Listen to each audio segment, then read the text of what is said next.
driveway. Like, I can't believe you shot me.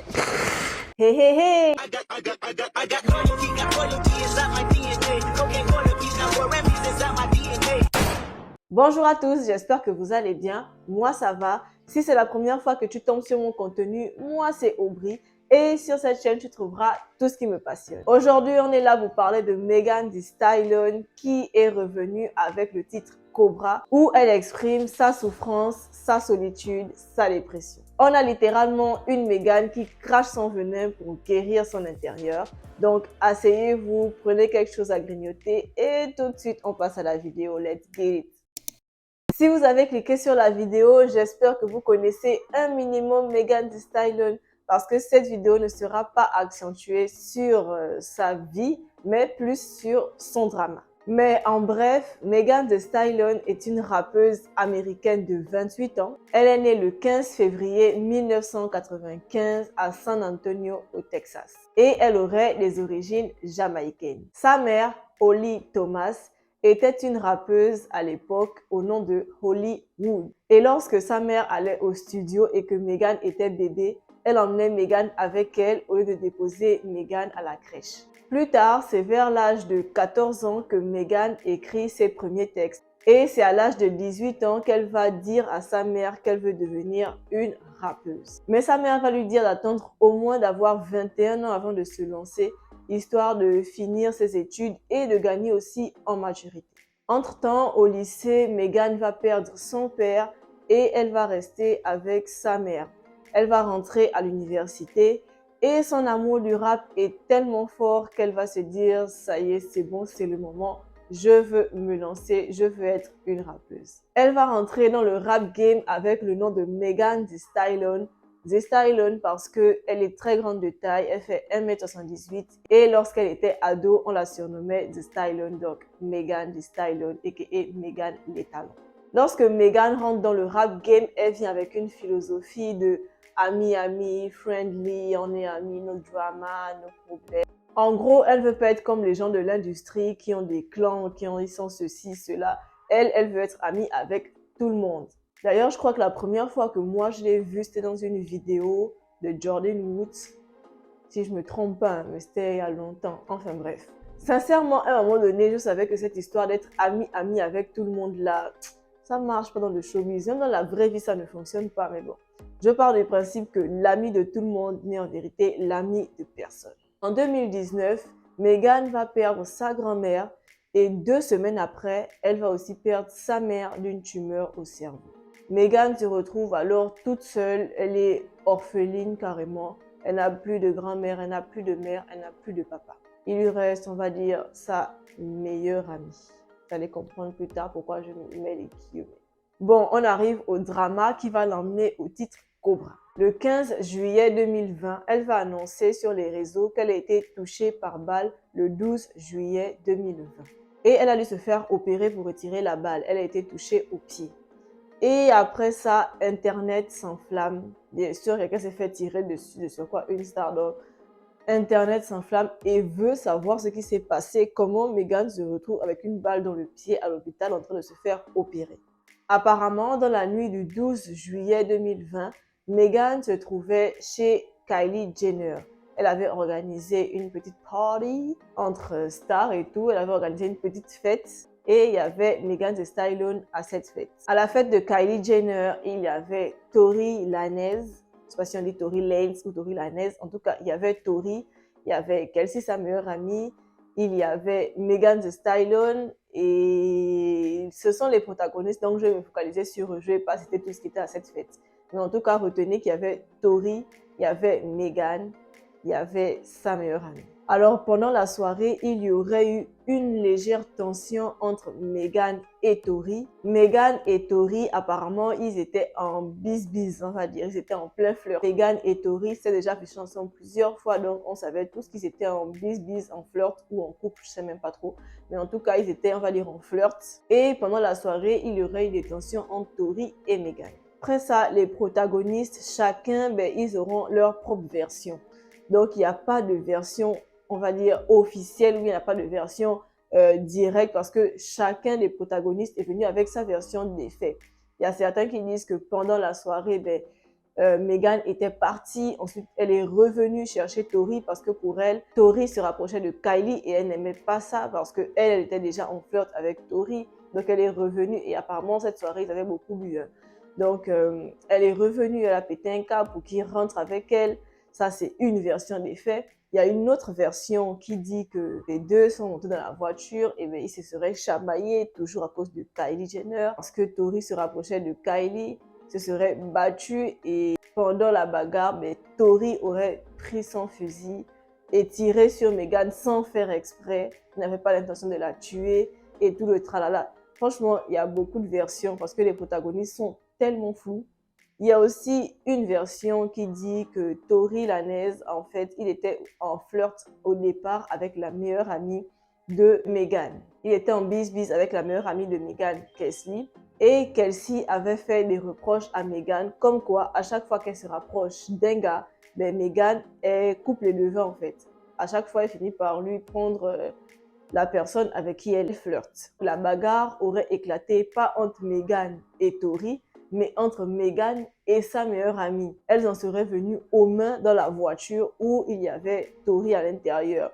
Mais apparemment, elles se seraient battues et Tori Lanez aurait tiré d'abord une fois en l'air et une fois au sol ou au pied de Meghan. Bref, en tout cas, ça a touché Meghan Thee Stallion au pied. Donc, c'est un peu flou. Je pense qu'on n'aura peut-être jamais la vérité parce qu'on n'était pas là. Donc, voilà un peu le topo en fait. Mais dans tous les cas, que ce soit une dispute avec Tori, une bagarre avec sa meilleure amie, elle a pris une balle. I was really scared because I had never been shot at before. Ensuite, la police est arrivée. Bien sûr, il y a eu un coup de feu, donc la police vient. La police est arrivée et on les a tous arrêtés. Meghan, elle a été conduite d'urgence à l'hôpital pour se faire opérer parce qu'elle avait une balle dans le pied. Et après ça, j'ai pas compris pourquoi les gens se sont acharnés sur Meghan. Sincèrement. Parce que après ça, les médias, les fans, tout le monde s'est jeté sur cette affaire et tout le monde était, on va dire, contre Meghan. Jusqu'à présent, je ne comprends même pas la réaction des internautes en fait. Il y a eu une vague de haine sur Meghan. Je ne comprends toujours pas. Certains disaient que c'était une mytho, qu'elle avait menti. Même des stars se moquaient d'elle en disant que ouais, tu mens, t'as pas pris une balle. Elle a dû montrer la radio de son pied pour prouver qu'elle avait été touchée par balle. Tout le monde la traitait de mytho, de ceci, de cela. Sa meilleure amie s'est retournée contre elle. Elle, directement, elle s'est carrément abstenue de tout commentaire en mode elle a rien à dire sur cette affaire. Ça veut dire que elle n'a même pas pris la défense de sa soi-disant meilleure amie en fait. Elle était plus en mode que non, c'est Meghan la mytho. Et même chez qui la fête s'est passée et Kylie Jenner, elle n'a même pas fait un petit mot en mode un petit truc, bon, peut-être qu'elle a fait en privé, hein, mais aucun soutien alors que la fête s'est passée chez elle. Étant donné que Meghan a reçu une balle, automatiquement une enquête a été ouverte. Et après un long procès, Tori va être condamné à 10 ans de prison.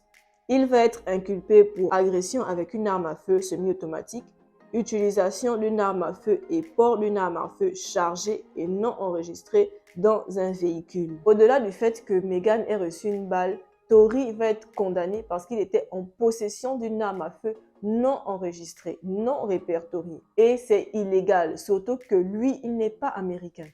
Si je ne me trompe pas, Tori n'est pas américain.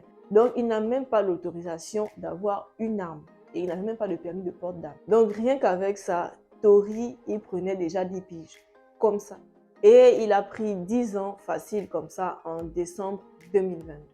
Après ça, la toile va se diviser. Il y avait le camp de Tori et il y avait le camp de Meghan. Le camp de Meghan était un peu faible, mais en tout cas, il y avait le camp de Tori et le camp de Meghan. Et ce qui a aussi incriminé Tori, c'est parce que lorsqu'il était en prison, avant la fin du procès, il a appelé la meilleure amie de Meghan pour s'excuser. Il parlait comme s'il était coupable, alors que lui, il disait que non, c'est pas lui qui a tiré et tout ça. Mais son appel a été enregistré vu qu'il a appelé depuis la prison et il a parlé comme quelqu'un qui était coupable. Et Meghan, avec l'accumulation de tout ce qui lui est arrivé, d'abord sa grand-mère, ensuite sa maman, ensuite elle prend une balle, ensuite toute la toile, tous les réseaux, tout le monde est contre elle, tout ça. Et avec l'accumulation de tout ce qui lui est arrivé, ben, elle a commencé à avoir des idées noires et elle a pensé à sauter la life. Et on arrive à novembre 2023 où Megan revient avec le titre Cobra, où elle extériorise, on va dire, tout ce qui lui est arrivé. Dès que le son commence, elle dit je m'effondre et j'ai le monde entier qui regarde. Mais le pire, c'est vraiment qui me regarde. Dès les premières lignes du son, tu sens que là, elle veut se libérer en fait. Après cette vidéo, je vous conseille d'aller écouter le son de Megan Thee Stallion. Vous mettez traduction si vous ne lisez pas en anglais. Vous mettez bien la traduction pour bien comprendre ce qu'elle exprime. Ensuite, elle poursuit en disant « J'ai failli mourir et personne de proche n'a essayé de m'arrêter. » Là, elle parle du fait qu'elle a essayé de sauter la life et que même le peu de gens proches qui lui restaient, ben, ils n'ont rien fait pour en fait. C'est bien dit que l'ami de tout le monde est l'ami de personne. Regarde comment je suis dans une détresse absolue. Et il n'y a personne pour toi. Il n'y a personne qui reste que... Tu es seulement toi et toi-même. Et c'est les mêmes hypocrites là, si elle était passée à l'acte, qui devaient mettre les grosses photos en noir en écrivant que « Oh non, oh, à jamais dans nos cœurs, on t'aime pour toujours ». Alors que lorsque l'autre était en détresse, tout le monde est parti. Dans le son, elle se pose aussi la question de comment quelqu'un d'aussi béni peut vouloir se tailler les veines. Effectivement, ça montre aussi que tu sois riche, pauvre, la dépression, ça te touche, ça touche tout le monde. Dedans, elle parle aussi de ses parents en disant que maintenant qu'elle est orpheline, ben, ses parents lui manquent. Elle parle aussi de son anxiété parce qu'à cause de ça, ben, elle a raté beaucoup d'opportunités. Elle raconte comment elle a trouvé son mec avec une autre meuf dans son lit à elle, là où elle dort. Et elle finit avec « Je me tue pendant que des filles mourraient pour être moi ». Ça, c'est une phrase en mode, c'est pour se relever en fait. En mode, j'ai tout ça, je suis Megan, je suis riche, je suis ça, machin. Et je suis là, je veux monter la vie alors qu'il y a des gens qui rêveraient d'être à ma place en fait. Et je pense que là, elle a vraiment touché le fond. Et comme je dis souvent, lorsqu'on a déjà touché le fond, lorsque tu es déjà au fond de l'eau, la seule chose qui te reste à faire, c'est de remonter. Tu ne peux pas creuser plus bas. Tu es obligé de remonter la pente. Donc, allez soutenir Megan, allez écouter Cobra. Dans le clip, elle est au milieu comme ça, il y a plein de photographes autour d'elle, les gens la prennent en photo, tout ça.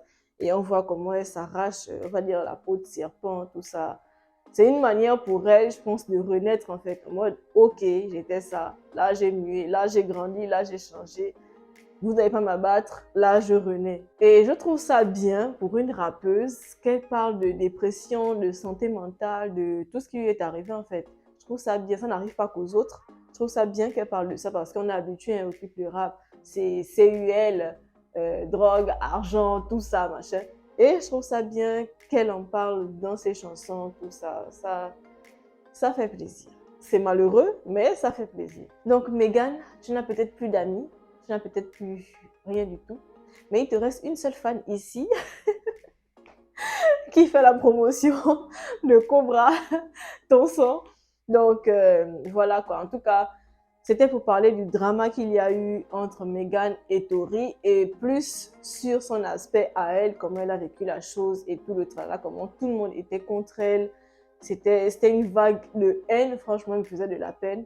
Et le fait qu'elle revienne en parlant de ça, directement, c'est une manière pour elle de renaître en fait. Pour un artiste, il n'y a pas mieux comme moyen d'expression que son propre art. Elle est rappeuse, mais elle exprime ça, même si c'est la dépression. Elle exprime ça en rappant. Ah, au fait, et comme Megan n'est pas assez attaquée, mais il y a son ex qui fait un son et qui parle encore d'elle à l'intérieur, son ex Pardi. Je vous laisse un couplet. I treated you like a queen. Whole time I'm a clown in your circus. Same for Megan Thee Stallion. This is for Megan the person. Mais lui, c'est pas le sujet de la vidéo aujourd'hui. Donc, bref, on continue. Donc, c'est avec mon petit soutien que j'envoie de la force à Megan. Et aussi, si vous maîtrisez bien cette affaire, mais si vous avez des trucs à rajouter, des bonus, venez en commentaire, mettez, j'ai pas la science infuse. Moi, je vous partage ce que je sais. De manière YouTube, c'est le partage, donc je donne, vous donnez aussi. Donc, si vous avez des informations supplémentaires, des avis, des ceci, mettez ça en commentaire, qu'on en discute, qu'on échange et voilà quoi, faites profiter à tout le monde. Voilà, c'était un peu le tour sur Megan Thee Stallion et son drama, sa dépression, tout ça. J'espère qu'elle vous a plu. Si c'est le cas, likez un maximum. Venez aussi en commentaire, je réponds à tout le monde. Et n'oubliez pas que l'ami de tout le monde n'est l'ami de personne. Sur ce, moi je vous dis à la semaine prochaine pour un nouveau contenu.